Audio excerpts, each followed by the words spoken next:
네. 제가 오늘 소개시켜드릴 내용은 이제 아이들에서 요즘 체중이 문제가 되거든요. 그래서 이제 이런 비만 관련돼서 올 수 있는 성인병을 예방하기 위한 여러 가지 방법을 소개할까 합니다. 자, 지금 이 그림 보이시는데요. 세계에서 가장 몸무게가 많이 나갔던 사람이라 그래요. 485kg. 상당히 많이 나가죠. 또 이번에 뭐 생방송에 어디 쇼에 나왔던 아이라 그러는데 미국에서 90kg 나가는 5살짜리 여자아이. 이런 경우는 상당히 극단적인 경우세요. 그런데 실제로 저도 이제 이 정도까지는 아니더라도 상당히 비만한 아이들을 점점 많이 보게 되거든요. 통계상에서도 예전에 비해서 비만의 유병률이 서너 배 가까이 많이 늘었다고 그래요. 이거는 우리나라의 이제 여러 가지 여건이 바뀌면서 이런 증가 추세를 보이고 있는데, 그러다 보니까 비만만 느는 게 아니라 성인병도 같이 늘고 있습니다. 그래서 예전에는 성인병 하면 정말 어른에서 생기는 병이라고 생각했는데 지금은 아이들도 올 수 있는 대사증후군이라는 개념으로 더 접근을 하게 됩니다. 자, 그러려면 이제 일단 비만이 무엇인지를 알아야 될 것 같아요. 비만, 과체중. 자, 우리 몸을 보면요. 물이 60% 가장 많죠. 나머지가 뭐 근육을 이루는 단백질이라든지 뼈를 이루는 뭐 칼슘염 같은 건데, 그거를 제외하고 많은 부분이 지방이에요. 그런데 지방이 정상에 비해서 많이 늘어난 이런 상태를 저희가 비만으로 판정해요. 예를 들어서 물이 많이 늘면은 부종. 예를 들어서 운동을 열심히 하면은 근육이 늘죠. 그래도 체중이 늘어요. 그런데 똑같이 체중이 늘었는데 지방이 많이 는 상태를 비만이라고 하기 때문에 당연히 비만에서 체중 관리라고 하는 건 다른 게 없어요. 체지방을 줄이는 겁니다. 그래서 이제 비만을 평가를 할 때 비만 판정도 해야 되고요. 비만 정도도 평가를 하게 되는데, 비만 정도 평가에는 비만도를 이렇게 계산하는 방법도 있지만 흔히 체질량 지수라는 걸 요즘 더 아이들한테 많이 쓰고 있습니다. 왜냐면 이제 아이들을 모두 다 이제 점검을 했더니 그 중에서 끝부분에 해당되는, 그래서 85에서 95, 100분위수 사이에 체질량 지수를 보이는 아이들은 과체중, 95, 100분위수 이상 아주 뚱뚱한 아이들은 비만, 이렇게 판정을 하는 개념이세요. 근데 체질량 지수를 하면은 체지방도 반영을 해주고 비만과 관련된 합병증, 성인병의 위험성도 반영을 해준다고 합니다. 근데 일단 비만도 아이를 이제 봤을 때 상반신 비만이 있고요, 하반신 비만이 있는데 이 둘 중에서 건강에 더 안 좋은 형태는 상반신 비만이라고 그러죠. 상반신 형태 중에서도 내장지방이 증가하는 형태. 그래서 우리 아이가 체중이 좀 느는 것 같다. 예전에는 그냥 우리 아이 뭐 장문감이야, 정말 건강해 보여라고 생각했더라도 지금은 우리 아이가 비만이 아닌가 먼저 의심을 해보고요. 만약 그렇다면은 어디에 살이 쪘는지 한 번 더 점검을 해야겠습니다. 자, 그러면 살이 찌면 무엇이 문제일까? 단지 뭐 살찌는 것 자체, 그 자체보다도 이 살이 쪄서 생기는 합병증이 더 문제가 되겠죠. 자, 내분비계 합병증, 뭐 그래서 이제 잘 들으셨다시피 뭐 고인슐린 혈증, 인슐린 저항성, 이것이 성인병과 관련이 있다 그래요. 뭐 고혈압이나 당뇨, 당내성 장애, 지질대사 이상 이런 그런 관련이 있다 그러는데, 고인슐린 혈증이 많이 들고요. 당뇨 위험성도 높아지고요. 고지혈증, 고콜레스테롤 혈증의 위험성도 높아지고요. 또 소화기 계통으로는 지방간이 생기고 지방 간염으로 진행하는가 하면은 담석이 더 생길 수가 있고 위식도 흉류나 변비 같은 문제도 발생할 수가 있어요. 그리고 정형외과에서 보는 병인데 비만 때문에 관절이 아프거나 뭐 수술을 받거나 그런 아이들도 있고요. 관절염, 통풍, 요통, 관절통, 이것 때문에 아이들이 살이 쪘는데 자꾸 아프다고 그래요. 그런 아이들도 있기 때문에 체중 관리가 필요합니다. 또 이제 호흡기 쪽으로 아이가 코를 곤다든지 아니면 수면 무호흡증, 잠자다가 갑자기 코를 고는 듯 한데 숨이 멎는다든지, 그래서 학습에 장애를 받거나 이런 경우도 있고요. 천식의 위험성도 높아진다고 합니다. 또 심혈관계 합병증으로 고혈압 위험성이라든지 동맥경화증 위험성이 높아지고, 이로 인해서 나중에 허혈성 심질환의 위험성이 아주 높다 그래요. 또 살찐 것 자체만으로도 뇌압이 올라가서 두통이 오기도 하고요. 또 이렇게 피부에 변화가 생기기도 해서 아이가 어떡해요 하고 이제 하소연하기도 하고요.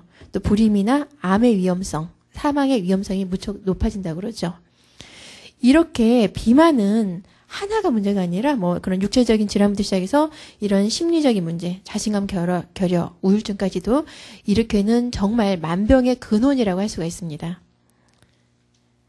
더군다나 어린 아이가 비만일 때는 한 60에서 70% 정도는 성인기 비만으로 갈 수 있다 그래요.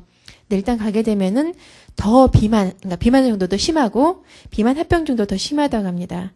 더군다나 일단 합병증이 생겼을 때 체중을 조절한다고 시도를 하면 좀 좋아진다 하다가 조금만 방심해도 다시 더 악화될 수 있는 걸로 되어 있어요. 그래서 아이들의 비만은 평생 건강을 관리하겠다는 생각으로 체중 관리를 시작을 해야 되고요. 또 하나는 합병증을 막기 위해서 꾸준하게 노력을 하는 게 필요하겠습니다. 그러면은 자, 관리를 하려면 무엇이 문제인지 알아야지 그런 문제점을 해결을 해주겠죠. 왜 살이 쪘을까? 첫 번째는 음식이에요. 많이 먹고 잘못된 생활 습관을 갖는 것, 식사 습관을 갖는 것. 그리고 두 번째가 운동입니다. 운동을 안 하고 몸을 안 움직이고.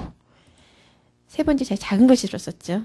자, 유전이나 내분비질환은 아주 드문 원인이에요. 그렇기 때문에 1% 원인을 가지고 보시기보다도 이런 흔한 원인을 가지고 체중 관리를 생각하셔야겠습니다. 만약에 아이들이 사실 오늘 왔더라면 제가 이 질문을 많이 하려고 그랬어요. 그런데 일단 우리 아이가 밥을 일단은 많이 먹는 편인지 한 그릇 먹고 나서 더 달라고 하는 게 아닌지. 자, 예전 같으면 우리 아이 정말 식욕도 왕성하고 너무 건강하구나 생각하겠지만 이제는 우리 아이가 너무 많이 먹는구나 라고 좀 경각심을 가져야 될 것 같아요. 그 다음에 두 번째, 아침을 안 먹고 대신에 점심 학교에서 급식을 많이 먹거나 저녁을 잔뜩 먹어요. 이러면 당연히 살이 쪄요. 그래서 저녁에 많이 먹는 습관은 좋지 않다는 것도 명심해야 될 것 같고요. 자, 야식. 저녁에 사실 이제 부모님들이 늦게 오시면서 뭐 통닭이라든지 그런 야식을 시켜주시는 경우도 종종 있어요. 그런데 이때 먹는 음식은 다시 다 몸에 축적되는 거죠. 그래서 살찌는 원인이세요. 그래서 야식은 금물. 자, 그러면 하루에 몇 번을 먹을까? 사실 아이들 같은 경우에는 이제 성장기에 있기 때문에 저희가 음식 조절하라는 얘기, 그러니까 식사량을 줄이라는 얘기를 안 해요. 그런데 적어도 3번 식사하고 더불어 간단한 저희가 이제 권장하는 간식 정도만 보내지 하루에 3번, 4번 뭐 배가 고프니까 저녁에 늦게 10시, 11시에도 또 한 번 더 끼니를 한다. 이거는 문제가 있으세요. 그리고 한 번 식사하는데 걸린 시간 요즘 좀 많이 빨라졌죠. 그래서 뭐 시간이 아깝다 보니까 좀 빨리 먹는 경향인데 이것도 좋은 습관이 아니세요. 또 가족들이 외식을 좀 많이 하게 되는데요. 외식을 할 때 의외로 뭐 패스트푸드, 패밀리 레스토랑 아니면 뭐 치킨을 먹는다든지 중국집에 간다든지 그런 식으로 많이 좀 편중이 되는 경향이 있는 것 같아요. 그래서 이제 아까 살이 찌는 원인으로 과식을 말씀드렸어요. 어쨌든 많이 먹으면은 그만큼 우리 몸에 쌓아놓기 때문에 자, 비만의 원인이다. 그리고 잘못된 식사 습관. 자, 불규칙하게 먹고 한꺼번에 많이 먹고 빨리 먹고 편식, 기름기 많은 음식을 많이 먹고 또 배가 안 고파도 습관적으로 계속 놓고 먹는 경우. 텔레비전 볼 때 옆에다 음식 놓고 먹는 습관 아주 안 좋죠. 그리고 기름기 많은 음식이나 뭐 물 대신에 콜라, 사이다 아니면은 기타 뭐 스포츠 음료 같은 음료수를 먹는 습관도 살찌는 습관으로 아주 대표적인 경우세요. 그리고 패스트푸드라든지 단 음식들, 그리고 뭐 시식코너 다 돌아다니면서 음식이 보이는 대로 먹는 경우, 그리고 밤에 늦게 먹는 거, 이거 모두 다 잘못된 생활 습관입니다. 자, 그 다음에 운동으로 가볼게요.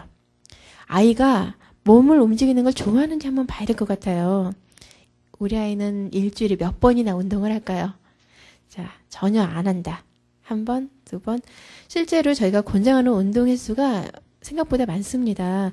근데 요즘 아이들은 사실 학교, 학원 이런 데 생활이 치이다 보니까 운동이 거의 없는 것 같아요. 그리고 일상생활에서 움직이는 것도 많이 둔해져 있는데요. 그나마 시간이 남으면 아이들이 텔레비전, 컴퓨터 앞에 앉아있기 마련이거든요. 보고에 따르면은 하루에 2시간 이상 텔레비전을 보면은 거의 비만이 생길 확률이 높아진대요. 그래서 텔레비전 시청은 아무리 좀 줄여주시는 게 좋겠습니다. 자, 그래서 텔레비전, 컴퓨터가 주 요인이고 운동을 안 해서 또 비만 합병증이 생기는 거고요. 잘못된 생활 습관을 한번 점검을 해볼게요. 자, 운동하는 게 너무 싫어서 그냥 집에서도 그냥 누워만 있거나 앉아만 있어요. 아니면 학교나 학원 갈 때 걷지 않고 반드시 차를 타고 다녀요. 집이 높지도 않는데도 계단을 이용하지 않고 엘리베이터를 항상 타요. 아니면 집안일, 하기 싫어서 꼼짝을 안 하고 집안일을 거들거나 아니면 밖에 나가는 거 싫어해요. 그리고 컴퓨터 게임 너무 좋아해서 그 앞에 앉아있거나 하는 습관은 일단은 체중 관리를 위해서 근절해야 될 습관이에요. 그리고 사실 아이가 비만일 때 가족분들의 비만이 있는 경우 많거든요. 근데 유전적인 요인도 있지만 생활 습관의 영향이 상당히 크다 그래요. 보면서 배우는 거거든요. 그래서 가족분들이 같이 관리를 해주시는 게 중요합니다. 이제 거꾸로 나가서 원인을 알았으니까 치료를 해야겠죠. 살이 찌는 이유를 알았기 때문에 거기에 맞춰서 조절을 하려면 당연히 식이요법, 운동, 생활습관 개선 이 3가지가 병행이 돼야 할 것 같습니다. 근데 우리 아이가 살이 쪘으니까 약 좋은 게 없나? 아니면 더 확실한 어떤 쉽게 하는 방법이 없나? 이거는 쳐다보지도 마세요. 사실 이제 지름길이 좋은 건 꼭 아니신 것 같아요. 그래서 아이들 체중 관리는 식사, 운동, 생활습관 개선을 천천히 꾸준하게 한다는 생각으로 하시면 좋겠습니다. 그래서 체중 관리를 시작하기 전에 아이는 체중이 많이 나가든 적절한 체중이든 상관없이 부모님이 아이를 사랑한다. 자, 우리 가족이 너를 사랑한다. 이런 확신을 항상 심어주셔야 되세요. 그리고 어떤 체중 감량을 위해서 한 달에 걸쳐서 7kg를 빼겠다. 이런 너무 높은 목표를 제시하기보다도 그냥 천천히 아까 말씀드렸던 그런 안 좋은 생활 습관을 없애고 좋은 생활 습관을 몸에 배게 하도록 한다는 거를 목표로 하고요. 부모님이 같이 해주셔야 됩니다. 그리고 장기적으로 천천히 교정을 해야 되고요. 의사의 진찰을 받는 건 중요하지만 그런 경우를 하더라도 상당수에서는 체중을 뺄 필요가 없는 경우가 많아요. 체중은 그대로 대신 키는 자라게 하고. 단 아이가 이미 이제 성장이 다 끝났어요. 성장 완료됐거나 아니면 비만 합병증이 동반되어 있다고 판정을 받은 아이들 아니면 고도 비만아 이런 경우에는 체중을 빼도 된다고 하는데 단 그 속도도 천천히 한 달에 많아도 한 2kg 정도 이렇게 하고 있어요. 그래서 소아에서 체중 관리를 하는 방법은 어찌됐든 꾸준하게 천천히 이건 제가 자꾸 반복을 드리게 되는 것 같습니다. 그 원칙을 꼭 명심하셔야 될 것 같습니다. 식사 조절은 앞에 다 얘기가 나왔죠. 그래서 그런 잘못된 식습관과 그리고 과식하는 습관을 없애주면 되는데요. 그래서 단지 너 적게 먹어. 양을 막 줄여서 다이어트를 하자. 이게 아니라 단 음식, 단맛이 많이 나는 음식, 설탕, 아니면 음료수 이런 걸 줄이고 아니면 기름기 많은 음식, 패스트푸드 계통, 튀김 이런 음식을 줄이고 건강에 좋은 야채, 과일, 저지방 우유 이런 음식으로 바꿔서 되도록 천천히 먹자. 이렇게 권장하는 게 좋고요. 아침 식사는 반드시 먹게 하는 게 좋으세요. 그래야지 아이가 하루 종일 걸쳐서 균형 잡힌 식사를 할 수가 있어요. 그리고 설탕이나 음료수 대신에 물, 그리고 저지방 우유를 권하고요. 배고플 때 먹도록 해야 되고 천천히 씹어 먹는데 배가 일단 부르다고 판단되면은 더 먹지 않도록 해야 돼요. 그래서 예를 들어서 뷔페 가는 거는 참 권하지 않는 식습관 중에 하나예요. 그리고 온 가족이 같이 식사하는 게 참 좋아요. 또 하나는 이제 그렇게 식사를 할 때는 조리법을 삶거나 굽는 식으로 바꿔주셔야 되세요. 대개 조리를 하다 보면은 볶거나 튀기는 음식을 참 많이 쓰게 되거든요. 그걸 좀 바꾸셔야 되고요. 그다음에 아이가 성장에 필요한 음식들, 고기를 못 먹게 하거나 그러진 않아요. 그렇기 때문에 살코기, 두부, 여러 가지 그런 저지방 유제품은 적극 권장을 합니다. 대신에 집에서 아예 저열량 고지방 음식은 치우도록 하세요. 아까 들어오실 때 표 받으셨을 거예요. 신호등 식단. 거기에 대표적으로 예시가 나와 있습니다. 그리고 어린아이들, 정말 적은 어린아이들은 무조건 제한하기보다도요, 골고루 먹게 하고, 이제 나이가 자라면서 거기에 맞는 식단을 고려해 주는 게 좋습니다. 자, 신호등 식단을 제가 보도록 할게요. 자, 신호등에 맞춰서 빨간색, 노란색, 초록색으로 나눴는데, 실제 빨간군은 신호등에서처럼 가지 못하도록, 먹지 못하도록 하는 게 중요합니다. 빨간군에 해당되는 게 대표적인 게 마요네즈, 과일 통조림, 튀긴 음식들, 그리고 자, 가당 우유들, 바나나 우유, 딸기, 초코 우유 같은 것들, 그리고 튀김. 자, 그리고 보시면 요즘 트랜스지방 문제되죠? 마가린 종류들, 아이스크림, 설탕, 사탕, 이런 모든 게 빨간군에 해당되세요. 일단 부모님께서 당장 솔선수범해서 집에서 이런 음식을 치우셔야 됩니다. 그 다음에 노란군은 과식은 삼가라고 돼 있어요. 주의를 요하지만 일단 기본적으로 먹어야 되는 음식이에요. 밥을 굶을 수는 없잖아요. 밥을 먹되 과식 피하기. 자, 우유도 마시는데 하루에 2컵, 그것도 저지방 우유로. 고기도 먹어요. 어느 정도 먹는데 단 기름기를 제거하고. 과일도 먹는 거는 권장하지만 과일도 예를 들어서 사과는 아침에 먹는 사과는 약이 되고 저녁에 먹는 사과는 독이란 말이 있어요. 그 정도로 과일도 과식을 하면 비만의 원인이 됩니다. 그리고 과일 주스도 대표적으로 당분이 많거든요. 그러다 보니까 무가당 주스라고 되어 있다 하더라도 양은 정해놓고 먹이시는 게 좋습니다. 자, 그러면 그 다음에 운동이네요. 운동은 기본 원칙이 뭐 헬스클럽 가서 하는 것보다도 집에서 생활 속에서 바꾸는 게 가장 중요합니다. 그래서 생활 습관을 바꾸도록 노력해야 되는데요.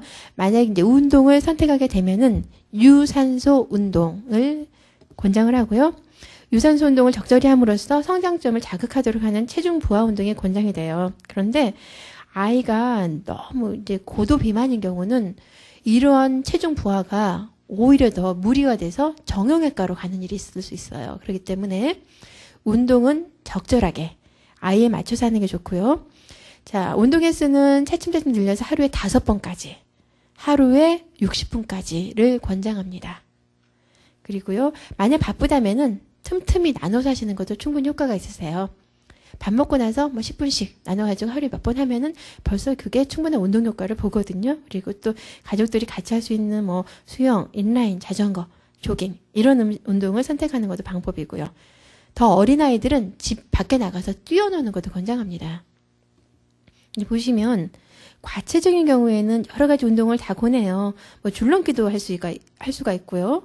여러 가지 뭐 달리기, 조깅부터 시작해서 다 할 수 있는데 비만 판정을 받는 경우에 체중 부하를 좀 줄여야 될 것 같아요. 그래서 수영, 자전거, 그냥 뭐 걷기 이런 운동이 더 적절하세요.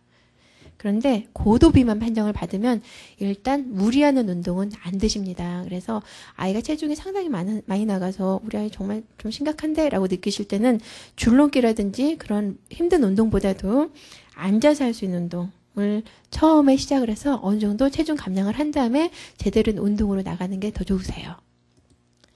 그래서 이런 운동 방법도 권장하고 또 하나 생활습관에서 저희가 운동을 생활화하는 거 말씀드렸어요. 그런데 텔레비전, 컴퓨터 시청 시간을 줄이고 계단을 올라가고 그리고 학교나 학원까지 걸어가고 집안일을 거두거나 심부름하는 것을 권장함으로써 자꾸 몸을 움직이게 하는 것도 체중 관리하는 노하우 중에 하나세요. 또 하나 생활습관 개선은 단지 이런 것뿐만 아니라 자, 운동보다도 어떻게 보면 장기적인 체중 관리 효과가 정말 좋은 방법이세요. 그래서 식습관 그다음에 운동 다 좋지만 이러한 몸에 배는 생활 습관 그리고 생활 속에서의 활동량 증가는 필수라고 생각을 하셔야 될 것 같습니다. 자, 이거 한번 볼까요? 우리 아이 체중 관리를 위한 원칙. 제가 쓴 게 아니고 이거는 이제 미국에서 이렇게 제시된 바 있는데 5+2+1이라고 그래요. 자, 하루에 5번 이상 야채, 과일 섭취하기. 매끼 식단에 야채가 들어가야겠죠. 아까 제가 초록군 자세히 설명 안 드렸는데 되게 야채로 이루어진 식단이세요. 몸에 좋은 야채, 과일은 권장하고요. 자, 앉아서 하는 텔레비전 시청, 컴퓨터 게임은 다 합쳐도 하루에 2시간 이내로 제한하시는 게 좋습니다. 마지막으로 하루에 60분은 운동을 권장해야죠. 운동을 하든지 나가서 뛰어놀든지. 자, 그러면 이제 간단하게 좀 제시를 해드리면은 아이들에서 치료를 저희가 결정을 하더라도 아이의 비만 상태나 성장, 합병증에 따라서 다양하게 이렇게 결정을 해드려요. 그렇기 때문에 무조건 우리 아이도 뚱뚱하니 살을 빼야겠다가 아니라 정확한 비만 판정을 받고 아이에 맞춰서 치료 목표를 결정을 하고 필요한 경우에는 이런 그 합병증에 대한 치료까지 병행을 하시는 게 도움이 되겠습니다. 자, 다시 한번 강조하지만 소아 비만 치료는 개별화된 치료고요. 가족이 같이 참여해야 되고 식사 습관과 생활 습관을 모두 다 변화를 해야 되며 그리고 집에서 적용을 해야겠죠. 자, 아이들에서의 비만은 질병이라고 생각하셔야 될 것 같아요. 적절한 식사요법, 운동의 생활화는 필수고요. 그래서 일단 장기적으로 꾸준하게 하시기를 당부드립니다. 네, 감사합니다.